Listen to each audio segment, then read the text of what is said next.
Thanks everybody for coming. We really appreciate you taking the time. Let me just say this at the very beginning. Once again, CHT staff have really been working hard to put this together, and we appreciate your coming to this first of a series of focuses on CHT's work. Let me also say that right now we've given a presentation like this to a half a dozen, if not more times, through conferences and workshops throughout the country and even in Europe. And so we'll go quickly, but hopefully we don't. We'll give you a chance at the very end to ask questions and answers, and so we can get into details if you like. But today, we want to give you an inside view of how we convert motels into housing. And I'm going to take you through a journey so you know how all this got started and where we are right now. And Amy Demetrowitz is here as my co-presenter. She's also CHT's Chief Operating Officer. And as many as you already know, she's been doing this work for more than 30 years at CHT. With that, the second, I want to also very quickly say the second date for CHT in Focus is scheduled for Wednesday, June 23rd at noon, and we'll be talking about CHT's new BIPOC home ownership down payment assistance program. I hope you'll join us then too. It's a pretty exciting venture on our part, and we'll be launching it soon, and we'll be able to give you some inside scoop if you can come, if you want to come and join us on June 23rd. Just note about Zoom, we've muted everyone while we're presenting, especially Eric. You could put questions in the chat as we go along. There will be time for questions and answers at the end too. So we are recording this session, so you should note that. As you know, Champlain Housing Trust is a community land trust that supports the people of Northwest Vermont and strengthens their communities through the development and stewardship of permanently affordable homes and related community assets. This is our mission statement. We do our work through a housing continuum, meaning everything from homelessness to home ownership, and really moving people from safety to mobility and everything in between. So when we think about housing, we think of housing as a human right from one level, from one point to the next. Really have been focusing on more work on homelessness over the last decade or so, but still continue to do programs on both rental housing and home ownership as well. So we serve the 3 Northwest counties of Vermont principally. Here's what we have right now in terms of our broad portfolio. Certainly commercial spaces, we have loan programs, a decent operating budget. And just so you all know, during the pandemic, we added 30 new staff to support some of the programming we have in place. Our loan programs do serve throughout the whole state of Vermont, just to be clear. So this provides now just a snapshot of our work over the past year. Gives you some of the statistics and the data and the information of how many homes were sold, how many people we provided with rental housing, how many loans we provided, and education and counseling as well. So now our hotel journey. In 2013, about 9 years ago, we were reading an article about homeless people living in motels, and it was a expose, if you remember this, in 7 days about the conditions in the motels and how the state of Vermont was spending an enormous amount of money to house people with few positive results. We thought we could do it better. And so with a backup plan that we could always redevelop the site if it didn't work, we purchased the Econo Lodge in Shelburne, 60 rooms on 5.5 acres. We contracted with the state of Vermont to house people who are homeless and also with other service providers who needed temporary places to stay. The very definition of what a motel, really just serving a different population. We established a new kind of concierge service for our guests, one that would enable them to get the support they needed so that they would become more successful. So we operated as a motel and continue to do so this day. Although there are some changes planned, and Amy will provide some of those things, we believe delivering better results for a lot less money. Now, a few years later, we buy another motel, this time converting the 32-room motel that was formerly Ho Hum into 21 one-bedroom apartments for chronically homeless people, a different population. These are people living in the woods for 5 years who are in danger of dying because of the health conditions. With this purchase, we contract with the community health centers of Burlington to provide wraparound case management and regular medical services to our residents. That program has been successfully housing people now for about 5 years. Soon after, we purchased a third motel using a $3 million grant from the University of Vermont Medical Center. They realized that our programs were keeping people out of the emergency room and saving them enormous amounts of money. After all, housing is healthcare, and in this case, we have 8 apartments, but 12 beds in all. It was clear to us that this was faster and less expensive to buy and convert motels into affordable apartments than initiating new construction, fewer permits, less opposition, and frankly, a lot more community support. But we weren't looking to purchase anything else at this point. But then the pandemic hit, and when the prescription was to stay home and stay isolated, Vermont's homeless had nowhere to go. We immediately went motel hunting.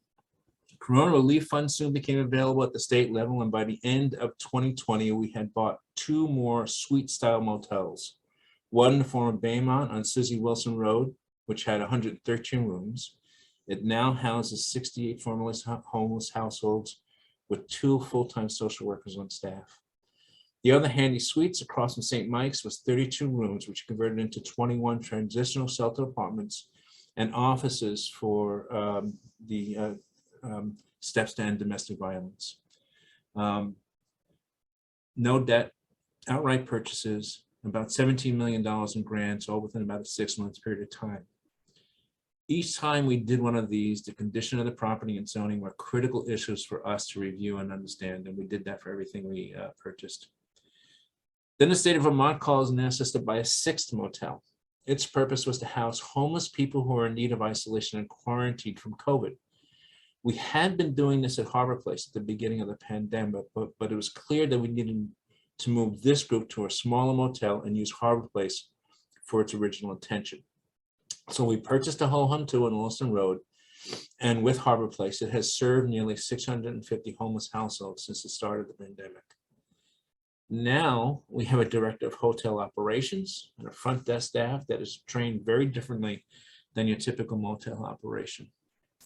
At this point, we're starting to get good at it. ARPA funds become available, and we buy another one, the Town Place Suites in Williston. It's currently housing Afghan refugees, about 25 families last time I looked, and will soon become a 72 apartment tax credit partnership. And half of the households will be for people who are experiencing homelessness. Now we're up to 7. We got so much stuff from purchasing furnished motels that we rent a warehouse to store the furniture, the beds, and the TVs that we're collecting. And if you need an iron, a small coffee pot, or even a hair dryer, hit me up. We got them. Now, all of our purchases were in Chittenden County, and indeed, we are buying a part of the Cadillac Motel in St. Albans. Here we'll be focusing on supporting 15 families who will be formerly homeless. But you remember Harbor Place, and you remember it had a backup plan. So here's where Amy picks up the story on what the next steps are for our hotel journey. Amy? Yeah, so back in 2013, when we purchased the Econo Lodge, which is in Shelburne, and we rebranded it as Harbor Place, we expected to operate it for maybe 5 years. Part of our initial assessment was to consider redevelopment opportunities for the day when it would no longer be needed. Well, through the pandemic, it has been needed more than ever, but we still needed to find a more efficient, newer, long-term home for Harbor Place. And in December, we were able to access federal ARPA funding, that's the American Recovery Plan Act funding, to purchase the 58-room Days Inn across the street from Harbor Place on Shelburne Road. As you can see in this photo, the property has one single building built in the 1980s. One building will be easier to manage and maintain than the 7 old buildings from the 50s that we have over at Harbor Place. We're making some minor modifications to this Days Inn building, including adding a sprinkler system, making wheelchair accessible bathrooms, creating office space for the social workers, and we'll be moving everyone across the street by the end of May. But don't worry, we're going to use trucks and buses. We're not going to have everybody just run across Route 7. What we're going to do over at Harbor Place is redevelop this property into a new neighborhood, essentially, called Bay Ridge. It's a great opportunity. It's going to be 94 permanently affordable homes, including 26 condominiums for sale and 68 apartments.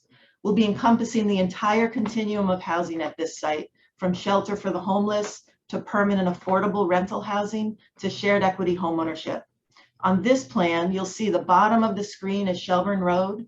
The light pink buildings towards the back are the existing buildings that will be converting to 20 apartments set aside for the homeless. At the bottom of the screen are two 24-unit apartment buildings that meet Shelburne's form-based code, and that will be affordable rental housing, including larger 3- and 4-bedroom apartments for larger families. The 7 buildings along that new road is called Margaret's Way, and on the left of the screen there, that's Margaret's Way, the new street. That's going to have 26 2- and 3-bedroom townhouses that will be sold at very affordable prices and use our shared equity model of home ownership, so they'll remain permanently affordable. We're in the permit process and we're seeking funding for this project now, and are hopeful that we'll be under construction with the first phase, the conversion of those 2 existing buildings, this fall. We're also redeveloping Ho Hum 2, the Ho Hum on Williston Road. We're preparing, hopefully, with fingers crossed, for the end of COVID, the need for COVID isolation housing. And we're preparing designs and permits for the conversion of this property, which has 2 buildings, into 20 permanent apartments set aside for homeless people. Like with our other hotel conversion projects, we originally selected this hotel with an eye towards what the zoning would allow for permanent housing and how the rooms were laid out for an easy conversion to apartments. On the screen, you'll see those that we've combined 2 units by adding a doorway between rooms and kitchens in one, and we can create simple 570 square foot apartments. We've found real benefits to hotel conversion. These are existing residential properties. So they're residential structures with all of the building systems already in place, all the infrastructure you need for housing, bathrooms, electricity, water, windows, doors, parking. They're residential buildings. Although they're residential structures, then they exist in the built environment, they're not permanently occupied. So as hotels, obviously it's transitional housing, we create new permanent housing without displacing existing residents. So they're already within the built infrastructure. We're creating new homes, but we're not permanently, displacing any existing residents. And the cost is significantly lower than new construction. At Susan's Place, the property over in Essex, that cost was $190,000 per unit, total development cost, versus new construction of affordable housing or rental housing at over $350,000 per unit. So it's a significant benefit to hotel conversion. As existing structures, obviously it's much less cumbersome to get them permitted. And there's less to build. The structure's already there. So new permanent homes are available much more quickly than with new construction built from scratch. Now in our 9th motel, we've learned some lessons and issues to consider when redeveloping a motel. For zoning, one consideration is what's allowed under zoning. In all cases, we found that zoning allows fewer apartments than motel rooms. At Susan's Place, that was a 113-room hotel. That's what was allowed by zoning, 113 rooms for a hotel. And we were only allowed to convert it to 68 apartments. And that included a density bonus for affordable housing. And the conversion required residential impact fees as well. At Susan's Place, that was a $32,000 cost. The building condition, there's differences. There's some different priorities for building condition between hotels and apartments. A hotel operator builds and maintains the property for maximum marketability. They need nice photos for Expedia. We build our apartments for maximum durability. For security, a hotel wants doors that automatically lock. Just go to the 24-hour desk if you forget to grab your swipe key. For an apartment building, we want our residents to have to lock themselves out, or else they're going to call maintenance for a lockout. And building codes are a bit different as well. Electric codes and egress codes require modifications at the conversion of a motel to permanent housing. The use of space is different as well in the hotels we've purchased have had extra space and amenities that we've had to consider how we're going to reuse. The meeting rooms and offices from a hotel, well, those are easily reused as is. But the fitness center, commercial kitchens, that takes a little more thought when we want to look at a conversion. And at Days Inn, we will be infilling our 5th swimming pool, sad to say. And finally is all of the stuff. We've taken in a massive inventory of irons, hair dryers, coffee pots, alarm clocks, artwork. We donate as much as possible to organizations that can use it. And yes, as Michael said, we have rented a warehouse to keep our supply of beds, TVs, and dressers.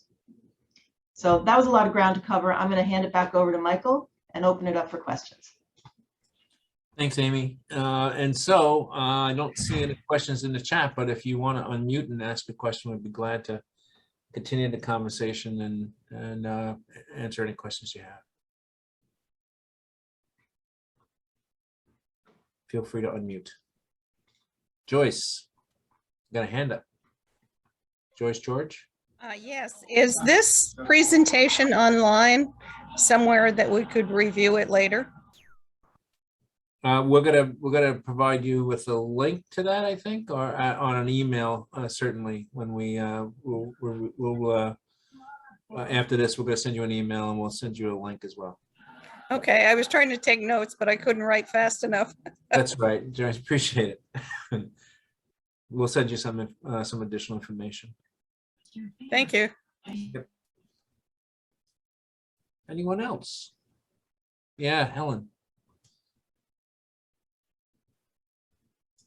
Helen Head. Yeah, Michael. Yes, how So are you? I'm well, thanks. Thanks for doing this. Sure. I expect that working with homeless populations is more service intensive.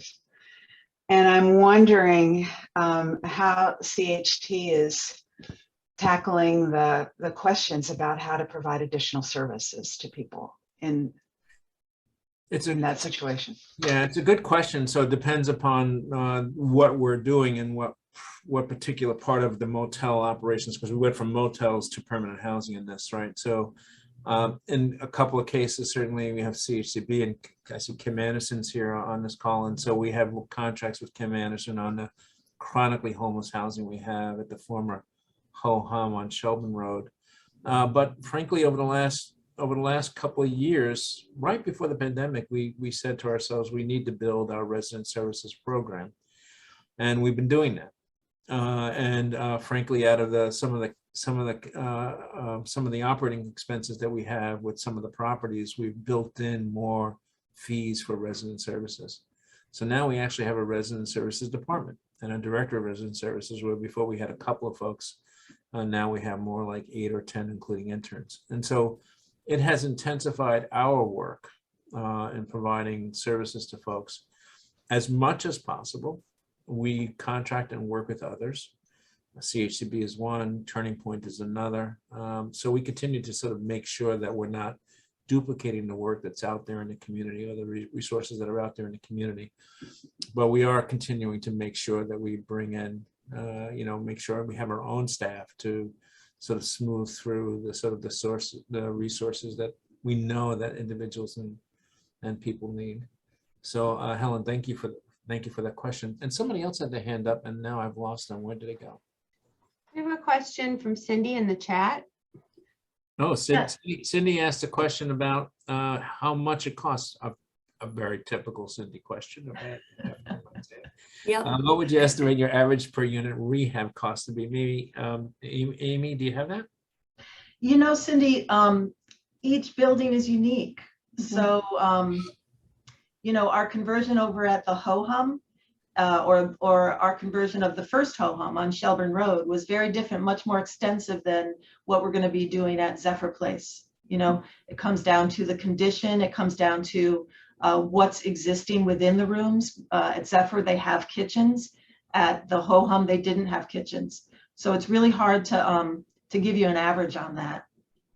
But the total Yeah. development cost, Amy, has been from what to what? I think it's been like from 120, which Yeah. was the first ones we did, to what is Zephyr now as a total cost? Yep. It's I think at Zephyr, we're at 220. So it's been 220. the range of total development costs, Cindy, about 120 to about 220. And Great. there's usually a relationship between the cost of purchasing and the amount of rehab that's needed, you know, so it's less rehab for really good property and more rehab for something which is more of a roadside motel. Right. And can I ask one more question? Because you might not want to get into this, but so when you purchase one for immediate use for housing homeless and then convert it down the road, have you come across any hot environmental review issues around choice limiting activity?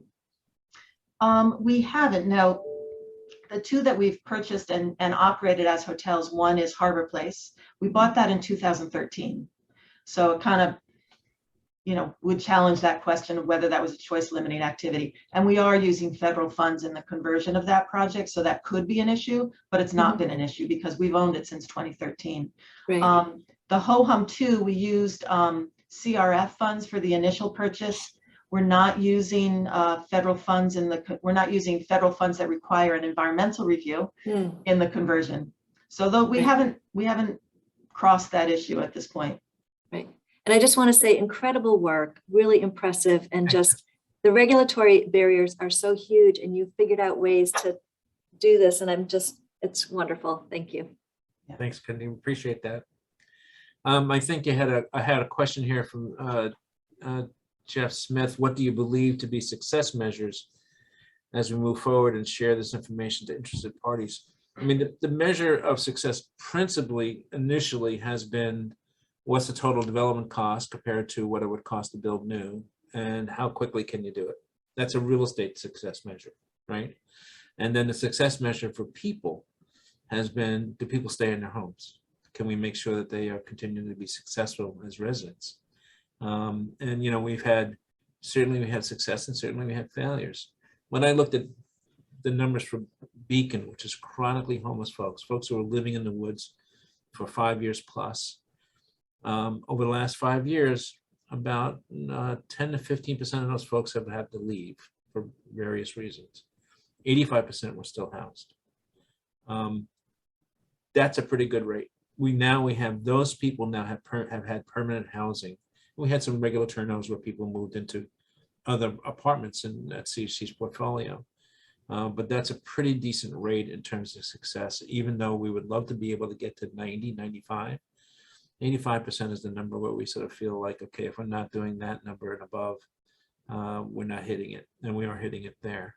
So we know that every time we do some work with homeless folks, it's never going to be 100%.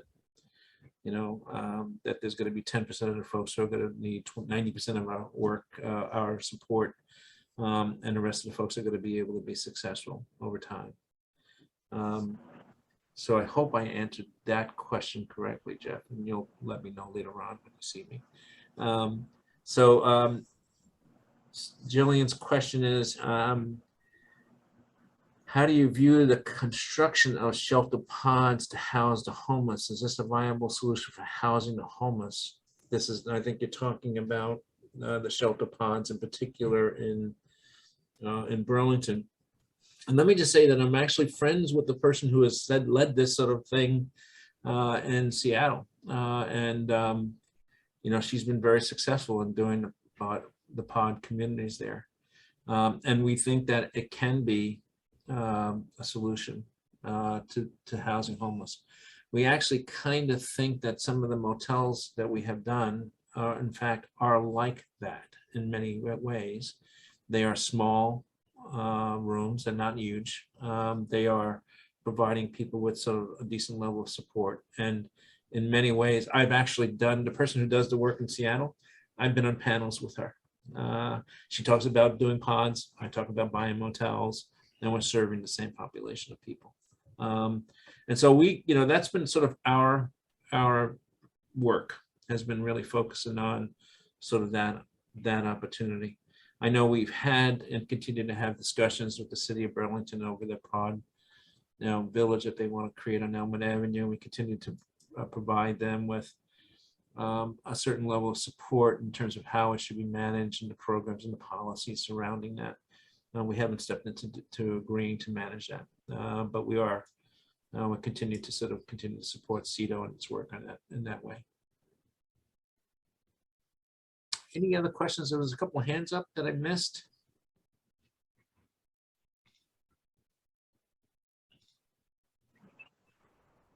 Michael, it's Yes. Joan. Hi, Joan. Hi there. Back to that 15 or so % that we can't service. Do we have collaboration with other agencies or other connections for these folks so that they're not failing at our facilities, but it's not a good connection for them. So do we help with the next step for them, or are they on their own? I know we're amazing with what you do with wraparound services, but what happens to the percentage? So Joan, you should, thank you for the question. As you know, we have a book club here at CHT. The first book we read was Eviction. And 50 staff read it and then said, we should never do evictions unless we must and absolutely have to. No one should be evicted for a range of reasons that are typical of evictions. And we need to make sure that we sort of bend that curve as much as possible. If somebody is leaving one of our housing, especially for the folks who are homeless, it is because we have not been able to do anything for them. At this point, they have been attacking people physically, and that's where we've gotten. And so now it becomes a question of safety. Either that or because of something else that they have done that has created conditions where they can't stay with us anymore. But it's never between, and I'm being pretty dramatic here, it's never because we haven't done everything we possibly can to get them some other kind of service or support.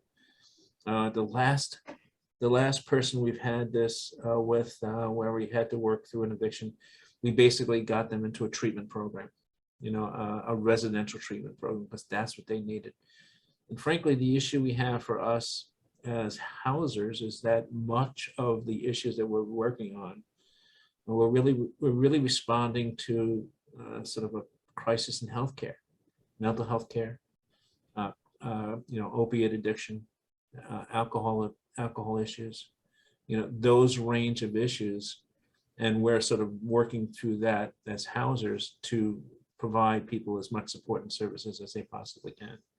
That's what's missing from the overall context of what we have here. There are agencies out there who are struggling to really get those services correct. And I don't think we've solved that as a state necessarily. We probably do better, but nevertheless solved it. And certainly we haven't done it as a country in terms of how to sort of respond to the healthcare needs of folks who are homeless. Those are mental health issues. Those are alcohol issues often enough. And that's what we're struggling with often enough when we get to that point. I hope I answered that question. Yes. And you point out how diligent and how caring we are. We every eviction is not necessarily a good thing. It's not good for the individual, and we do everything we possibly can to move people to another housing opportunity. We really do. Yeah. Joyce George, you have your hand up? Yeah. Thank you. Yes, I have two questions. Can anyone who is homeless get into the program, or do they have to be residing in Vermont? Was my first question. And my second one is, are you exempt from property tax? So I'll answer the first question. The second question first, no. We pay property taxes. There are a handful of properties, 3 or 4 properties in Burlington where we don't pay property taxes, but at this point, we are probably the biggest property taxpayer around in the different communities that we work in. We pay property taxes and we work with the local municipalities, we work with the local police and fire, and we pay property taxes because we need police and fire services. You know, otherwise we'd just be a burden on the municipality. So the first question is really most of the homeless housing work that we do works through coordinated entry. And if anybody wants to come into our homeless housing, they have to work through that system. And it's through that system that we select people and we house folks. So if they're in the coordinated entry system in Vermont and in Chittenden County, then they have an opportunity to be housed with us. And let me see, I have some other questions. Chris, are there any local zoning changes CHT would welcome to maximize utilization of a hotel motel conversion, form-based code to expedite waiver of impact fees, large affordable density bonuses? Thank you, Chris, for the compliment. Amy, you want to try some of these? Yeah, I think that the quick answer is yes, absolutely. I think especially sometimes it's frustrating with, I'll use Susan's place again. This was the Baymount on Susie Wilson Road as an example. That was 113 hotel rooms, but they were extended stay suites. They had full kitchens, 113, and we, with the affordable housing density bonus, we're only able to do 68 apartments. So it feels like there's something off there. In terms of the actual impact of what we're doing, how is the impact really different? So I would love to see something, you know, some changes to the density requirements and the differences between motels versus apartments. There's a motel we looked at in Colchester, for example, where, what do they have, Michael? 60 something rooms, isn't it? And you could convert it to apartments, you could get 7. It was similar, actually, Harbor Place before Shelburne changed their zoning, and they do have form-based code on Shelburne Road. And I know that that's controversial in some ways, but what's been really beneficial is that's a 5-acre site that had 60 motel rooms. And before form-based code, we would have only been allowed to do 20 permanent apartments on a 5-acre site with 60 motel rooms. So there definitely feels like a disconnect in some of the zoning in certain communities. So that'd be great. The waiver of impact fees, I think that would be a wonderful thing to explore. Some communities do have lower impact fees for affordable housing, Burlington in particular, and I think that would also be very welcome. So let me follow up on a couple of things. One is coordinated entry. Just that is the work of the Homeless Alliance, Chittenden County Homeless Alliance, and that group really represents all of the agencies doing homeless work in Chittenden County. And that group essentially has worked with support of federal government and state government, a coordinated entry system where individuals who are homeless get on essentially this list, are rated and ranked, given a little bit of sort of like, you know, to what extent and what are their service needs, and are then essentially the coordinated entry is coordinated entry into housing and into our rental housing. And so that work, that's how we receive most of the folks who are homeless. On occasion, we have master leases with different groups and organizations where people come into our portfolio outside the coordinated entry system, but most of it is through the coordinated entry system. How long is the waiting list? There's not a waiting list specifically if you're homeless, but for our so through the coordinated entry system, you may be housed faster in some ways, but overall, in terms of our portfolio for rental housing, given the number of applications we have and the fewer turnovers we've had over the last couple of years because of the pandemic, it's been taking people between 10 or 11 months to get into a regular rental housing. But the coordinated entry system might identify people who are homeless a little faster than that for those units that we have designated as serving homeless people. So with that, any other questions? If not, we're gonna have to listen to Eric Farrell's stories. So you better sort of generate a few more if you have some. Oops, I prompted him to step up and say something.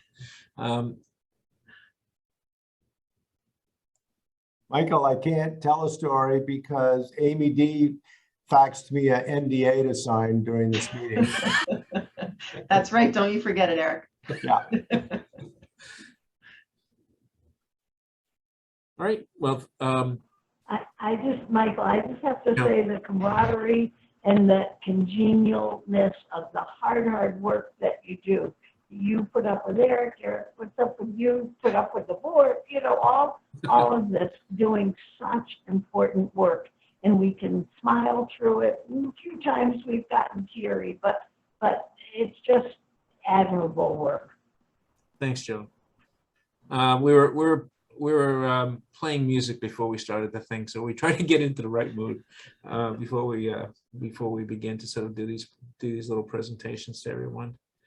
I do want to shout out to Kim Anderson again for the work that she does. I know I'm gonna really miss somebody when I start doing this, but the work that's CJC, Community Health Centers of Burlington, has done over the years with homeless folks has been something that we've relied on. And I know we have worked certainly again with many other agencies in